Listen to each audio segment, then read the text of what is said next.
In today's tutorial, we're going to look at Iray Decal Nodes, what they are, how they work, explaining all the options you can use with Iray Decal Nodes, what the pros and cons are, and why I think they're the most powerful and most easiest effective method to use when creating custom characters and custom scenes in DAZSTUDIO. I'm going to start that tutorial right now. Hi, my name is Palmy. Welcome back to my channel where I help you to master DAZSTUDIO. Now, if you're new here, don't forget to hit the subscribe button and that notification bell as well, so you don't miss out on any more cool videos that are going to help you on your journey. Having said that, let's get back to the tutorial right now. Welcome to this beginner's guide to the Iray Decal Nodes tutorial. Now, this is going to complete a series of tutorials where I've covered how you can customize characters and your scenes. So we've already done the geo shells, we've already done the layered image editor, and we've also done other various ways on how to use UV maps to customize clothing and customize the skin of your characters. Now, Iray Nodes is going to complete that, so it's going to give you a lot of functionality on choosing the best option to customize your characters and your scenes. So let's get on with the tutorial right now. So as you can see in this scene, this is the exact scene that I created for the thumbnail for this tutorial. I'm going to go through how I did that in today's tutorial as well as doing the Iray Decal Node, which I think is great for you to see my workflow and everything as well. So the first thing, as the name suggests, Iray Decal Node, you must have Iray Preview on. If you do not have the Iray Preview on, you won't see anything at all. So that's the biggest con straight away. You must have the Iray Preview mode on. So already it's on, as you can see, the draw style, you can see the NVIDIA kind of icon is already on there. That means I'm in Iray Preview mode. And I want to add my decal or my graffiti to my wall here. So how can I do that? Normally what you would do if you're going to add graffiti to your wall, you could probably create a plane, and then you would move that plane into this area here, and then you would add the texture to that plane and then put it there. That's one way of doing it, but I'm going to show you how we do with the Iray Decal Node. So I'm going to click on my cube in my scene tab because that is my wall at the back, my fake wall, so to speak. And then I'm going to go to create and then a new Iray Decal Node. So you get this option here. You can label it here if you wish to do so. I could write graffiti here. I'm not going to do that. And parent to the selected item cube, that is correct, and do accept. Cool. So as you can see, if we just turn this around a bit here, you can see this is the actual Iray Decal Node here. These are the bounding boxes. See these bounding boxes here? This is what it's going to be. So what I need to do is I need to just translate it back a bit. So let me just translate it. Just turn the view around so I can see it properly. Here we go.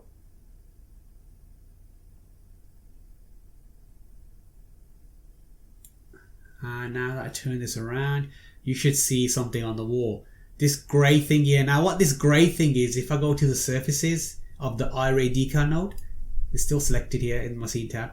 You can see the Iray Decal Node has the Iray surfaces, the Iray Uber shader basically. So that's what it is. Every Iray Decal Node has an Iray surfaces like we see for every item that we have in DAZSTUDIO. So I can obviously move this around. So if I change the base color here, it's gray at the moment. If I change it to say red, it'll be red. Okay. So actually I want it to be white. We'll leave it white. So I can translate this up and down now, and I'm moving it across the wall. So basically an Iray Decal Node works as I want you to imagine it as a projector. So you've got like a projector and the projects on the wall basically. That's all it's doing. So it's projecting whatever you've got in your surfaces here onto the wall. That's all it's doing. So think of it as a projector. Okay, a projector emits its image onto a wall, and then if somebody walked in front of that wall, the actual image would go on top of their face and everything. So that's what an Iray Decal Node. Imagine that. That's what exactly kind of the simplistic way of thinking about Iray Decal Nodes. So that's cool. I've got my position here of my Iray Decal Nodes. So all I need to do now is add my textures. So I'm going to click on my arrow here, go to browse. There is graffiti. So graffiti here. All right. And what you notice is you've got this extra white stuff at the background. Now with Iray Decal Nodes, you need to use cutouts, so the masks. So what I'll do is we need to go to our cutout opacity. Here it is, and I need to add my mask. Okay, there's my mask. I'll just show you what the mask looks like. So do a preview. It's really a crude mask, but it works. It doesn't have to be perfect. So rubber masks, the way they work is black means it won't show it, and white means it will show it. So I want to show my graffiti, but I don't want to show any of the kind of outside of it. That's what it's going to do. It's going to hide that. So when I add that, you'll see that the white will disappear. And there we go. I've got my lovely outline. So there's my, that is how I added my graffiti onto the wall for this thumbnail, and I can position it around. Really cool. Now obviously, because it's like a projector, it's not really 100% like a projector, because if it was like a projection, you would see the actual details here at the back of the wall on here. So what you would have to do for that to kind of fake the details is you could add a normal map. So I could use the normal map that I used for this. So I'm going to go to normal map, browse. There it is. So these are the walls. So here's the wall. And the normal map was this one here. There you go. So we're kind of faking the texture that was on the wall. Okay. So it's not the exact texture. This is the actual texture, the normal map actually that I created for the wall here to give it that depth. So we're giving it that fake depth. Now, obviously, the Iray Decal here, it's got all the glossy reflectivity settings, so you need to change those. So to make it look rough, I need to increase the glossy roughness, and I need to take off the actual glossy layered weight because it's not shiny. The wall shouldn't be shiny. So something like that would do. So you're giving that fake effect here to the graffiti that it's on the wall, and there's like there's indentations and this kind of depth, adding it to the graffiti. Okay, so that's cool. So let's have a look at some of these options. So you're probably thinking, what is this front and reverse thing? So let me just go and check that right now for you. So if you go to parameters, we go to decal. Let's have a look at some of the options. So face mode, you've got here front, back, and front and back. So if I turn this around, you can see that at the moment we're in front mode. So because I've got my cube here, front, you're only going to see on the front side. If I changed it to front and back, and then I increase the clipping depth, which is going to increase the depth of it, and then I move this back, you'll see I've got it at the front, and now I've got it at the back as well. If I change it to just front only, you'll see it won't be there. Okay, so it's something you probably won't use all the time, because if you've got a wall here, you're only going to use the front section. But if you're going to use front and back, then you can use front and back. Obviously, the back is reversed, is not reversed, so it's the same as if it was pointing that way. But there you go. That's what the front and back does. So let's go back to front. Priority mode, I'll come to shortly. Now, clip mode is the position. So we can choose the clipping mode. So generally you would choose position, which is the position of where the actual, where the actual clipping is. You can actually choose the UVW, which is the UV map position. So you can change all these settings. Generally you wouldn't really use these because the original setting for the clip mode is pretty good. You don't really need to change anything. So here we could change the clipping depth and height and the width. So basically what that is we are controlling the size of this kind of plane, this actual projection. That's what we're controlling. So the height. So if I create this, the height will increase. If I increase the width will increase. Pretty straightforward. And the depth is obviously if you got depth.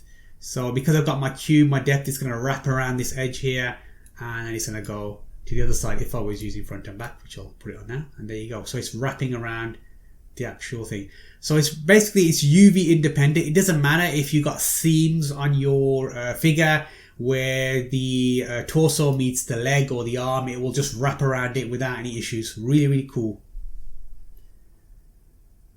So you can play around with the size of the projection, so to speak. So remember, think about the clipping is like the projection. So imagine like a projector, like I said.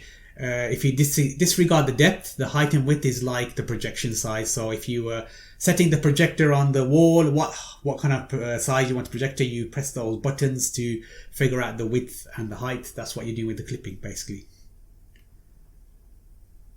So the next one is texture coordinate system. So that's literally where it's physically in the actual scene. So generally I leave it as object because I have it as the object, but you can have the world coordinates, and then you can have the UV coordinates, which changes things. So these are the UVW coordinates is the UV map of this cube. So generally you wouldn't use that because, as you can see, it's not really ideal. So world or object is fine. Now you've got the projection type. So planar means basically a flat rectangle or flat square, just a flat 2D object. And then you've got different options here. You've got cubic, which is obviously good if you're working on a cube. So if you're going to wrap the whole image around a cube, you would use cubic. Spherical, if you're going to wrap it around some sort of sphere, you would use a sphere, this one here. Cylindrical, if you're going to wrap it around, say, a figure. If you're going to wrap it around a whole figure, you would probably use cylindrical because it's kind of like a cylindrical shape. And then you've got the other different types here. Infinite cylindrical, you've got the planar here, you've got spherical normalized. So you've got different options here. So the main ones you would use are cubic, spherical, cylindrical, and planar really. These are the ones you wouldn't really use. You can actually test those out if you want to. I generally just use cubic and planar because that's what I use.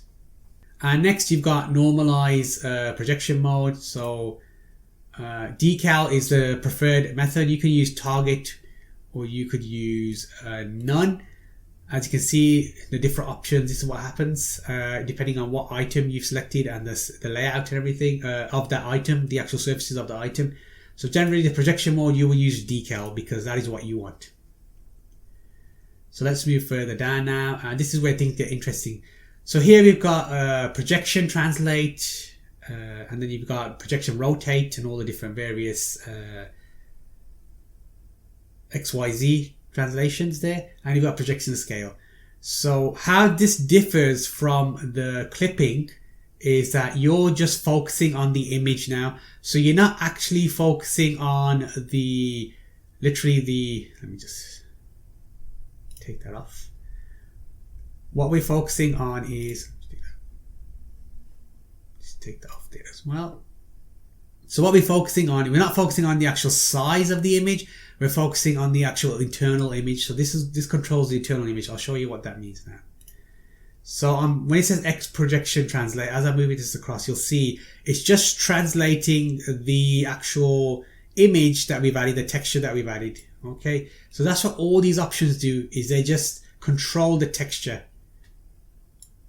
So we're controlling the texture, that's all we're doing with these options here. So try not to get confused with this one. This is actually controlling the texture. We're not controlling the size of the actual plane that we've created, the actual node. We're just controlling what's inside. So here, as you can see, I can start squeezing things and moving things around to make it look really cool or really change things up. So that's what that is. So as you can see, it's not very scary at all. It looks very scary when you see all these options, you freak it out, but you know, as you go through them, you can work it out and say, oh, this is what it does. It's not as complicated as you thought it was. So let's reset all these because I don't want all these, or we could leave it as there is. It doesn't really matter. So Iray Decal Nodes are very, very good for static surfaces. So surfaces that aren't going to move. For example, you have a wall in your scene, you can add this graffiti. It's not moving anywhere. The wall's not moving anywhere. Great for things like that. And as you can see, it's very easy to move and it's very less resource intensive.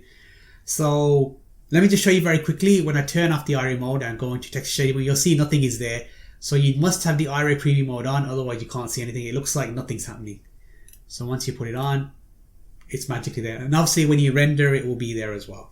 So let's zoom in here onto my robot friend here and show you how I added my logo onto his face. Let me just zoom in a bit more and rotate the camera angle so we can get a good look at his face.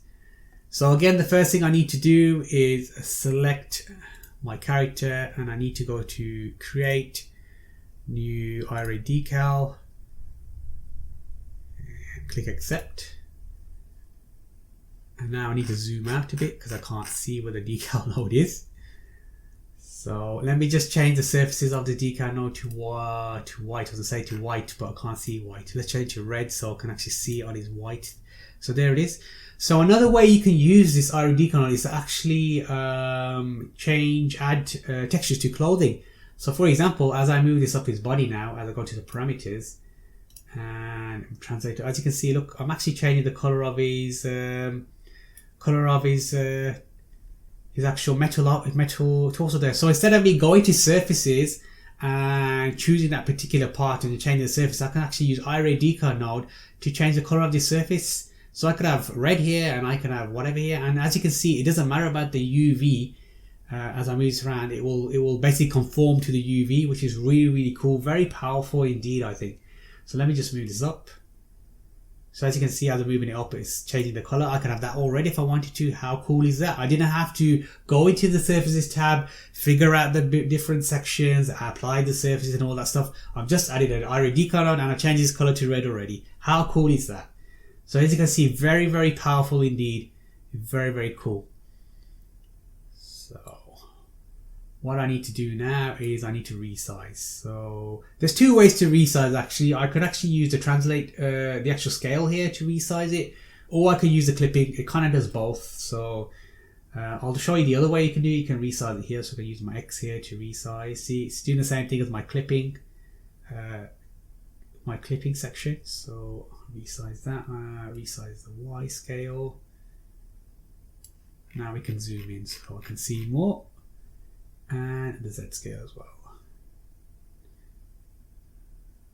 Something like here. Now I just need to Z translate a bit, come out a bit more,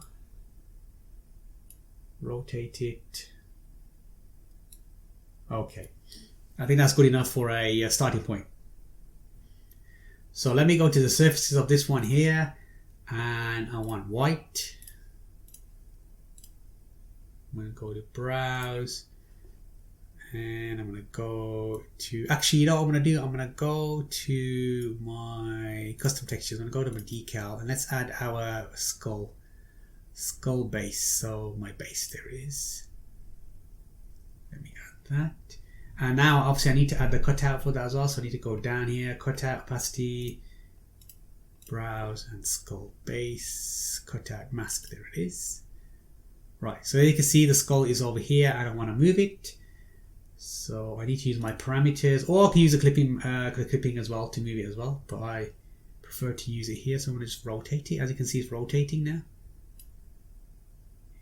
and I want to just translate it up, and I need to use not Z translate, X translate to get it out. There it is. Let me just rotate it the other way. X translate to bring it out again. And there we go. Now obviously I can increase the scale here, so I use my scale to increase it. So if I wanted it there. And if I'm being really picky, I could rotate it as well, so it kind of fits the actual rotation of the head there. So obviously you could take a bit more time to do that if you wanted to, but there you go. There's my decal node added. How cool is that? Really cool indeed. And obviously I can use the translate tool here to kind of move things around, so make it a bit easier.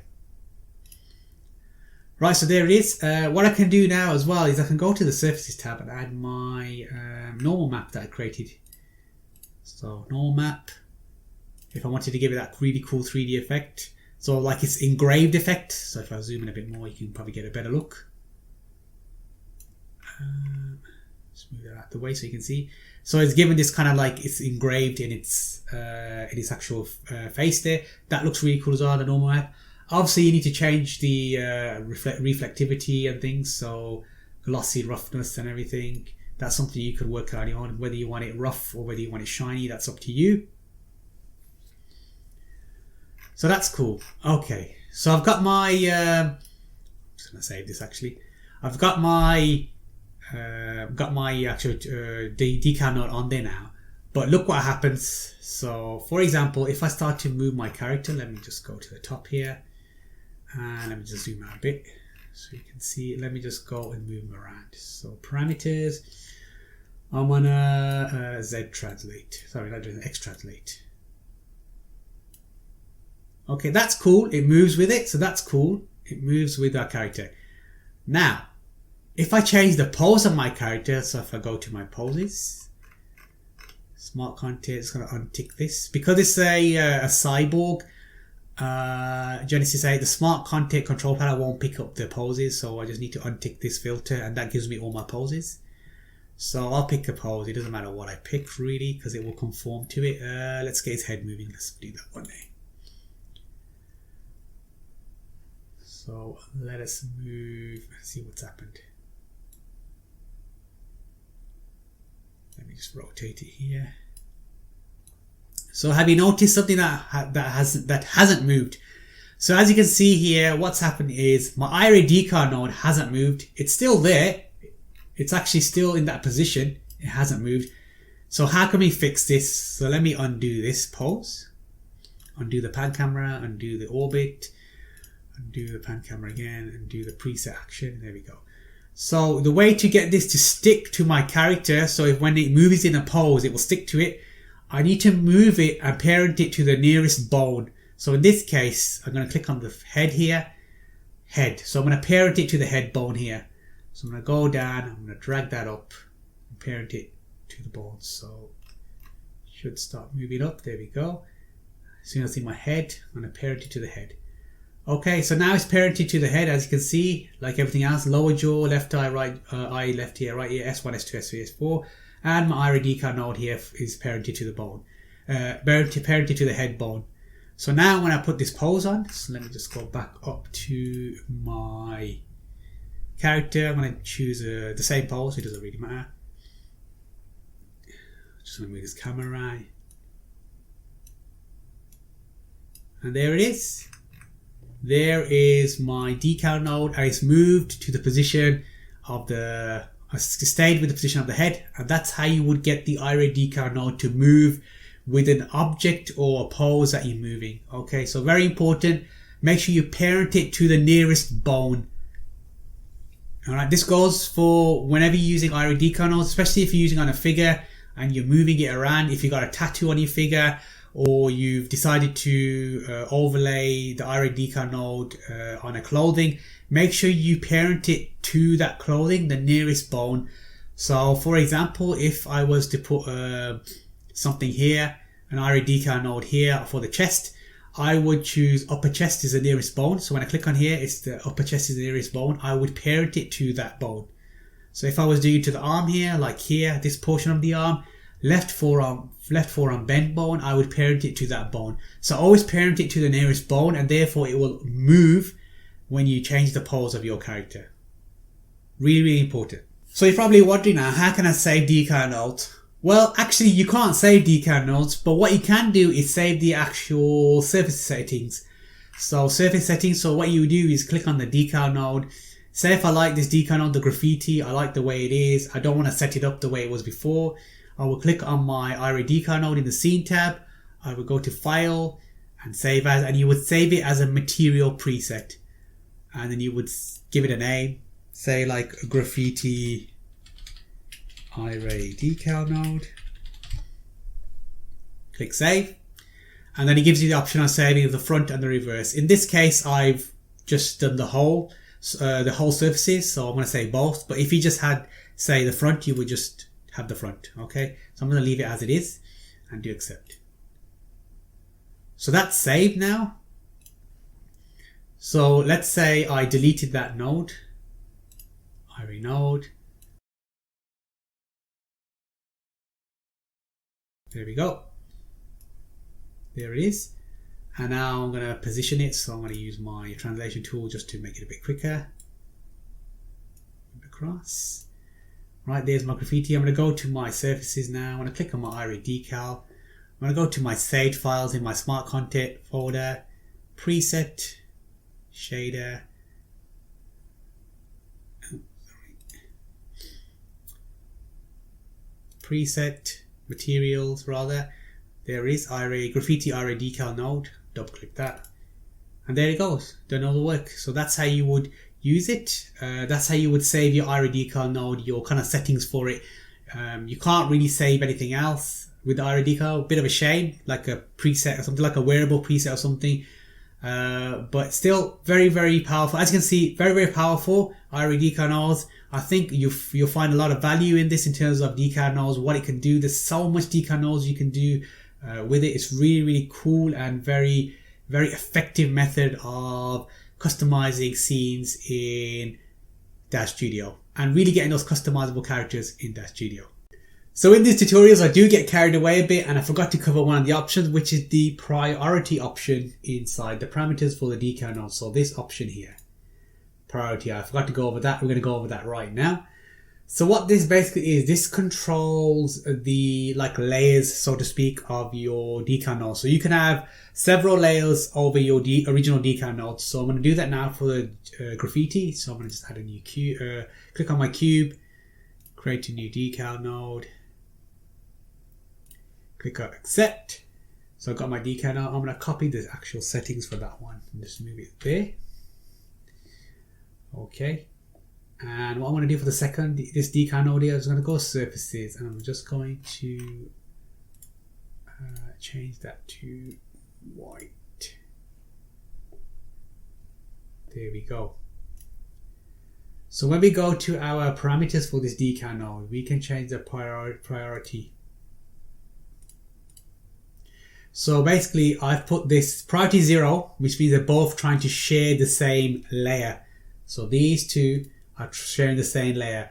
Now obviously if this was bigger, this actual cutout was bigger, you wouldn't see that.